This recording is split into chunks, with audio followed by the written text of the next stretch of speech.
Yes, lads, episode 36 of the Fulham career mode. So in today's episode, we've got 5 games for you. We've got one immediately against Luton Town in the AFL Cup. To be fair, looking at the team, I really can't bother to play this one. I'm going to simulate it, I think. Since it's not an important game, realistically, I should beat Luton since they're League One Championship on the game. I should really sim this one. So I'm going to sim it, try and get it out of the way, and then we can move on to the 4 games at the end of the episode. So it's not too long today, to be fair, because this game didn't take very long to simulate. But early on, 18 minutes in, we did manage to get the breakthrough through Carrillo, the young Argentinian. And very, very easy, I guess, weren't it, against Luton. Just before half-time as well, we managed to get... apparently we get a corner. But pretty sure just after half-time we get another chance. So just before half-time, we're playing the ball about. And we managed to get to the end of the half. But straight after half-time, because the time goes so quick on this. So we're already in 47th minute now. It's only been a second. So straight from kick-off, running down line, looking for Carvalho at middle, and it's easily 2-0 against Luton very quickly, very early on. And very, very comfortable from the start of the game. 55th minute straight afterwards, Luton managed to get an equaliser through someone called Blot. No clue at all who he is. Definitely regen. And then just before the end of the game, they managed to get an equaliser through Luke Berry, their captain, who's been there for absolute donkey's years. And you know what? It's just sod's law. I said I didn't need to play it because it's not important, and we're already 2-2 against Luton, so not great. Well, what are you going to do about it? It's all right. Hopefully, we'll get a penalty shootout out of it to play. So full-time whistle does go. I picked the penalty takers. We've got the best penalty takers. So, well, gladly, because that'd be a bit ridiculous if we didn't. Silas scored straight away, and just as the ball went into the net, I thought, you know what, I actually want to play this penalty shootout. So we see Silas's penalty go in. Very good penalty from Silas. They get a penalty, Rui Patricio, to save it against Adebayo, and he does save it with his knee. Great save from the Portuguese goalkeeper. As Carrillo steps up this time, scored in the game, obviously. Gets a penalty with no kit number on his back because this game's a load of shit. And unfortunately, he misses, so that serves me right, really. Campbell next for Luton scores, puts it right to the right-hand side of Patricio. Nowhere near it. Benzema, though, he's not going to miss it as the captain. Obviously, captain of the second team, so much experience, and he easily slots it past Hiller in goal. So we are 2-1 up currently. All the pressure's on Luton to score. And Lee does. It's a good penalty. It went the right way, but it's a good penalty from Lee. As we have to rely on Ricky J. Jones this time. Who again goes right. There's no point changing your mind because the keeper's always saving when you change your mind. Just a little tip for you there for penalties. Jones makes it 3-2. So Naismith now this time. Look at that. Centre-back and all. On his weak foot, Gary Naismith sends the keeper the wrong way. This time we have Krizanic. That's such a weird name, isn't it? The syntax of that name is very difficult to say for a non-Serbian speaker. But we have a final penalty from Kornic, and Patricio makes the easy save. What a bad penalty that was. Oh dear. We see Patricio celebrating with the boys. What a penalty what a save that was. From a very poor penalty in truth. So we do move straight into the press conference for the next game. We've got West Brom in the league, so just trying to improve the mentality of the players before the game, but obviously it doesn't always work like that. 9 times out of 10 the press conference means nothing. So we'll try and get a little bit out of it. I can't say I'm going to, but we got a little bit. There you go. An absolute tiny fraction of the morale went up, so it was all worth it. All worth it. So we do go into the game, though. We've got Zambuanguisa and Mitrovic before the game. He's got the competition record of 33. He's already got 5 this season. So we'll see if he can add to it before the end of the episode. So very difficult game, West Brom, because usually they have Sam Johnson in goal, but this time they don't. I can't remember they have in goal, but it's not Sam Johnson because he went to Chelsea. They were our rivals in the Championship, a very difficult team to beat in the first season, and that is our team. So we start Ramsdale in goal. We've got Lamptey, Tomori, Ramos and Carvalho as the back 4. Got 2 midfield, Bellingham and Zambuanguisa, with Saka on the right, Mellor on the left, and De Groot and Mitrovic as the striker. So that's how the team lines up. Usual team, to be fair, just with Hateboa missing, and Tanganga's been replaced by Tomori at this stage. So very early on, Mitch has a very good effort. It's Griffiths, apparently. Goalkeeper Griffiths makes a good save to his right-hand side, very high, and he made it look comfortable, to be fair. We do get a corner from it. Mitrovic looking from the corner straight away. It's another good save by the goalkeeper. What a save that was. I don't know how he's managed to keep that one out from the head of Mitrovic. It was a good header, to be fair. He put a lot of power into it, and eventually do get the ball away. So 12 minutes in this time, De Groot picking up the ball, playing it into Mitrovic. Look at that from a cross-field pass. Against the keeper, he absolutely thumps it, and Griffiths makes another save. Having a good game so far, the West Brom goalkeeper. I don't know who he is, to be fair. But we do get another corner. Mitrovic this time, and he does make no mistake this time. Straight past Griffiths, over the defence. He calms down the West Brom fans because he's a big, hard bastard. And we are currently 1-0 up. So we do go again straight after against Semi Ajayi. Cross the ball in, and Mitrovic is just unfortunate to get there. But Saka this time plays it into De Groot. And it's 2-0. Simple as you like. Very nice finish from De Groot. Good play from Saka. And we do get the 2-0 lead. And as we can see, Saka and De Groot and Mitrovic all celebrating together, along with Ramos and the rest of the team. So, good bit of football. Easy goal, really. Saka did really well. And De Groot just slotted it away like no problem. So, Saka does win a throw-in for us in the 39th minute. He picks up the throw, throws it straight to Tariq Lamptey, who's been a fantastic signing. Plays into Mitrovic, and he's looking for the overlap. Mella finds him. So he finds Mella. Mella across the goalkeeper, and as easy as you like. 3-0 already. This is going to be embarrassing. This looks like a Bournemouth sort of game, this does. 3-0 against West Brom very early on, and that was the score at half-time. So very convincing display so far, and very, very good, solid attacking play we've had.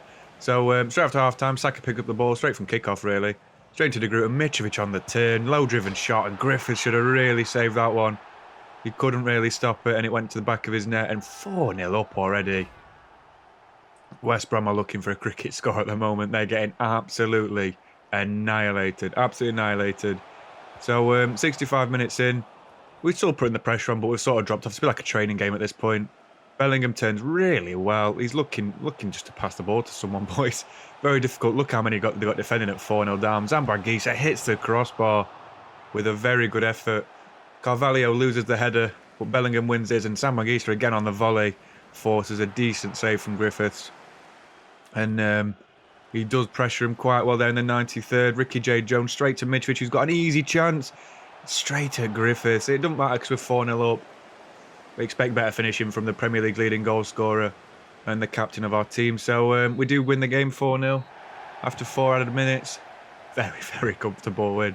They didn't even trouble us at all. They might have had one attempt, and that was it. So convincing scoreline, convincing win. And we go straight into the press conference where we're asked about Mitrovic. Of course, we're always asked about Mitrovic. And we'll just talk about the confidence which we've done and how many goals will he score this season. We're currently unbeaten, and to be fair, I don't think we'll do an unbeatable season. But, I mean, Mitrovic has just been in absolute fine form again. Thank you for your time. And hopefully can just continue for the rest of the season. So we'll finish the press conference and we'll go straight into the pre-match start against Fenerbahce. So we see their players warming up. Look at them, they look like ballers. Got a very good team, Fenerbahce, to be fair. They've got some very decent players, obviously in Champions League, but I would say they're the whipping boys of the group. See our boys training Mitrovic, Tomori. They love it, don't they? They look like Sunday League footballers when they're playing like that. So, into the game at the Fenerbahce Stadium. I don't know what it's called because I'm not Turkish. It's not the Walled Stadium, I can guarantee you that. That's Dortmund Stadium on FIFA, if they've started at Borussia Park. But we see the team. It's a very nice team, isn't it, that? Look at them taking the pitch. They're all a bunch of handsome bastards, aren't they? So we see we've got Ramsdale in goal. We've got the subs on the bench. So we have the right back in Hatabo. We have Tomori, Ramos and Sessegnon as the back four. Bellingham, Zambanguisa the midfielders. Saka, Demir, De Groot and Mitrovic as the front four. So a bit of a different team, but we've still got like the majority of the main players. Just got a few players who deserve a bit more game time, like Sessegnon and Demir. So we'll see what happens, and I think we'll win. I think we'll win, to be honest. So we kick off 10 minutes in. Very good ball by De Groot. Reverse pass through. Past Tisserand through to Mitrovic. He's through on goal. It's a great save by Buyende, the Fenerbahce goalkeeper, who's a Football Manager beast, by the way. Just to let you know if you play that. We see De Groot go straight past his man Tisserand. Straight past Kim Min-jae as well. And it's 1-0. What a goal that was. He absolutely sprinted and like he just went through him. I don't want to swear too much. He went straight through him. Sometimes a bit lost for words with goals like that. He absolutely demolished them. He demoralised the defence, and look at that. Kim Min-jae could not like get anywhere near him. So the group pulls 1-0 up. Good goal from him. Zambanguisa picks up the ball in the 40th minute, and it's an easy pass through to Mitrovic. Easy reverse pass. It's another good save by Bayindir, what a save that was down low to his left. See the man in the hat talking to Rui Patricio there, the backup goalkeeper. We'll get a couple of games in Champions League this year, I can imagine. With 5 Mitrovic from the resulting cut, it's just over the bar. You thought it'd be a goal, but unfortunately it wasn't. It was 1-0 at half-time, though. De Groot did put us 1-0 in ahead. And these were really awkward to break down. Really, really awkward, Fenerbahce. But we do go again. 77 minutes, have to wait for the next highlight. It's obviously Fenerbahce's. And it's a great save by Ramsdale, but it goes straight out to Vazquez. And we are 1-1. It's very disappointing. It's an alright save from Ramsdale. But Vazquez gets the rebound off Tufan. It was a good save there, but he could have put it anywhere, and it just is what it is. But right at the end of the game, last 5 minutes, Mella breaking through the team. Great through ball past Kim Min-jae, straight to De Groot. Across Bayindir again, it's a great finish. A double from De Groot, wins us the game. What a goal that was. 18 years old, 84 rated. This man's going to be an absolute star. An absolute star. What a goal that was. A great ball by Mella. And a very nice reverse run by De Groot. And it's just a fantastic finish in the end. Straight past, obviously, the Turkish number 1, Bayindir. Look at that, though. Just composure from an 18-year-old to do that. Fantastic goal. Right at the end of the game, Mella's running through. Kim Min-jae, who had a fantastic game, to be fair. Him and Tisserand were really good this game. Only 2 occasions they got beat, really, by 2 really good bits of football from De Groot and the rest of the team. But we're doing the game 2-1. And fortunately for us, we beat Fenerbahce in their own backyard. So, good result nonetheless. We move into 6 points in the group now. We are top of the group. These are still on 0 points. We definitely deserve that game. We could have scored 4. Apparently they deserved to score nearly 2, but I mean, I'll take a 2-1 win. De Groot was phenomenal. That's phenomenal. Mella and Mitrovic got the assist, so they had good games. The rest of the team were pretty good. Bellingham and Zambanguis had really good games. Really, really good at carrying the ball. By the way, that formation there, that's the ultra-attacking, all guns blazing formation. So we're going to the press conference anyway. We see the results from the Champions League on the same night. And look at all the sponsorship on there from EA. What the hell am I seeing? So much sponsorship. PlayStation, Pepsi, Gazprom, FedEx, MasterCard. What the hell am I seeing? We see De Groot after the game. What a game he had. What an absolute showing. Showing that he can one day carry the front line with with someone else apart from Mitrovic when Mitrovic retires at 50. So we did win the game, fortunately, and the press conference was very positive, and we go straight into the next game. So De Groot's got 5 for the season, we can see before the pre-game build-up. 33 is a competition record, which is obviously Mitrovic's record, I said earlier in the episode. We've got the hardest game of the season now. Manchester City at the Etihad. Oh, what a hard game this is, honestly. Such a difficult team to play against in general. We see their team, it's a featured game. Edison goal, Ruben Diaz at right back, Laporte, Justin and Cancelo's a back 4. Bit the wrong way around there, to be fair. De Bruyne, Palaversa and Foden as a midfield 3. And then Gori, who they got from Aston Villa, and Torres and Sterling. So it's a good team. They've got a very good bench as well. Sadiq's on the bench. The 96 sale we had is on the bench. We see our team, though, it's 4-2-2-2. Ramsdale in goal, Lamptey, Tanganga, Ramos and Gavard as a back 4. Because Tomori's absolutely shattered. So we've got Bellingham in the midfield of Zambo and Gisa. We've got De Groot and Mitrovic as the front 2. And then Silas and Mella on the wing. So intriguing opposition. We've got Manchester City are fantastic on this game. Bellingham gives the team talk. And we will get into the game very, very shortly. So Manchester City kick off at the Etihad. Such a hard game to just get anything from. I take a draw, but, you know, it's Man City in it, so you probably won't even get that. Very early on, though, as well. 17 minutes in. Cancelo coming down the wing. Tanganga misses the ball again. How many mistakes can this man make before I get rid of him? Tosin was a lot more just solid in general. He made less mistakes. He was a lot less error-prone. He misses the ball. Sterling's there before him. It's just not good. And we are, of course, 1-0 down. But Foden again sprints right past Lamptey. And Lamptey's got 91 pace, so Foden is quick. And luckily, because we've got a quick defence, Ramsdale was forced into a long shot save. So he keeps it at 1-0. But we'll pick up the ball in the 28th minute. Great football from the team. De Groot to Lamptey. Looking for the cross in the middle. It's a great ball to Mella. And what a goal that is. Oh my days, what a finish that is. I don't even know what to say about that. I'm lost for words again. Absolutely speechless. That's probably the best goal I've scored in the last few years on this game. Like last few seasons up with this Fulham team since the Championship. What a goal that is. That honestly, as I say, something you see from a video game, which it is. So fortunately, fantastic goal by Mella. Absolutely took that away past probably the best goalkeeper in the game. And we are 1-1 level against City. But straight from kickoff, Valencia and Foden get into a bit of a mix-up. De Groot wins the ball. Looking for Mitrovic plays a 1-2. He tackles the man Laporte, goes straight past Diaz on his weak foot, looking across the goalkeeper. And it's 2-1 in a matter of minutes. What a goal that is. 2 goals in 2 minutes, and we've done absolutely phenomenal to pull the game back after that.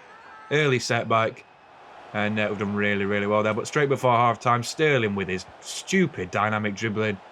Pass ball to Foden. Look at this for bollocks. Look at that. I don't even know what to say. Just pass it to De Bruyne. It's such an easy finish. Like, such a load of bull. Absolute bullshit, that. I'm not having that. Like, we literally defend so well, and then Sterling comes out with his little dynamic dribbling, which he can't do in real life because he runs like a dinosaur. And unfortunately, it is 2-2, and we couldn't defend the shot. Ramsdale were nowhere near that, to be fair. He's not expected to be. But right before half-time, it's just like a half-time dodgy goal.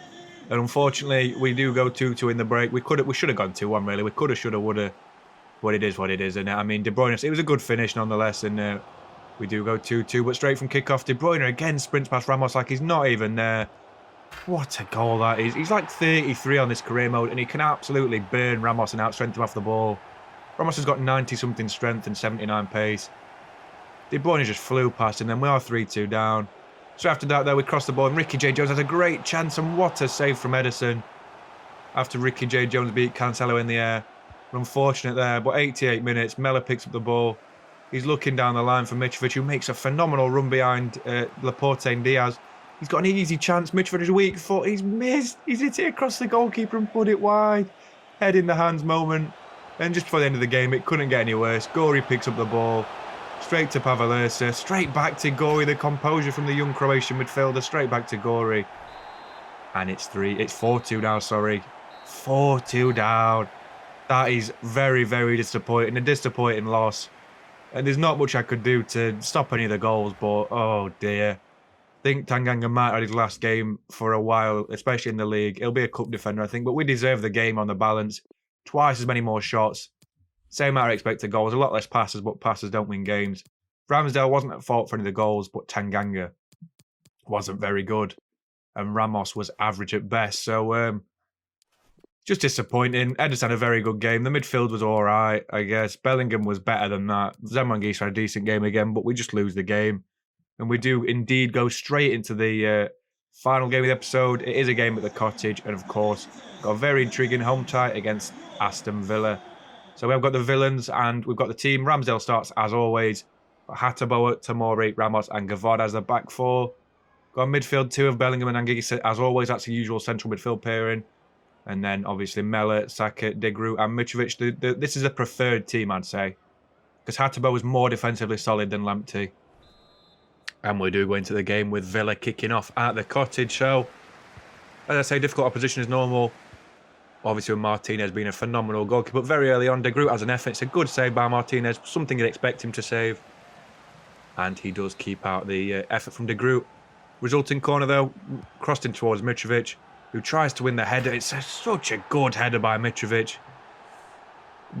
Even the Serbian sniper, some sort of shit name like that. It's such a good goal. He scores everything. He's such a good player on this game. I don't know how he's this good with this pace, but obviously he's got like 80 pace now.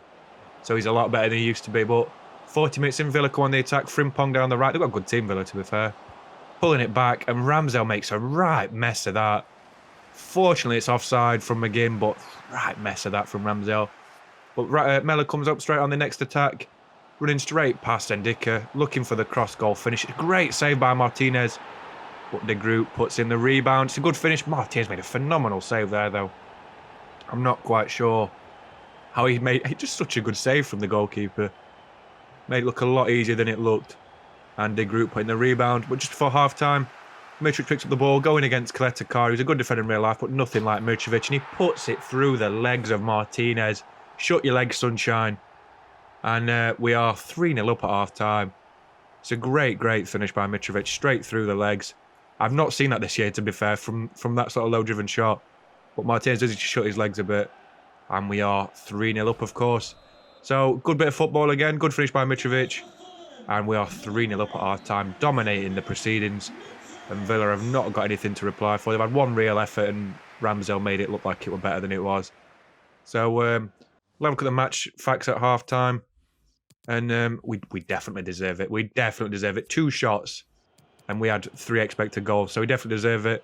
But 55 minutes in, McKenna picks up the ball straight into Kangin Lee, and it's a very, very good goal, to be fair. It's a great ball across, and it's a very good finish from the Korean marksman. It's a good ball by McKenna, as I say. And it's poor defending by Tamori to an extent, but there wasn't much he could really do there. But just before the end of the game, 81 minutes, Zambangisha looking for Mella. Straight across the keeper. What a finish that is by Mella. He'll be like a 92 by end of the season, 93 rated, something stupid. He's such a good player. Absolutely insane talent, absolutely insane. As we see a really old man celebrating with, I don't even know, this game's broken. I don't even care. But yeah, we comfortably win the game. And very, very good result. Very, very good result indeed. 4-1 against Villa at the Cottage. We would like more clean sheets, but we've still got 3 this season, so we're not doing that bad. And we see Kledska after the game, just clapping along, I think, during the game. But we definitely deserved that game. We didn't even deserve to concede, in my opinion. Just very unfortunate with the balance of play and how it decided to do it. But the front 3 were fantastic again. Saka was all right. He's not really grown into the team yet. And we've got the final press conference of the episode. So we see the results.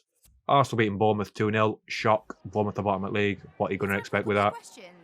We're going to the press conference, as I said before. It was very positive. Very, very positive. Mitrovic, as always, 2 goals again.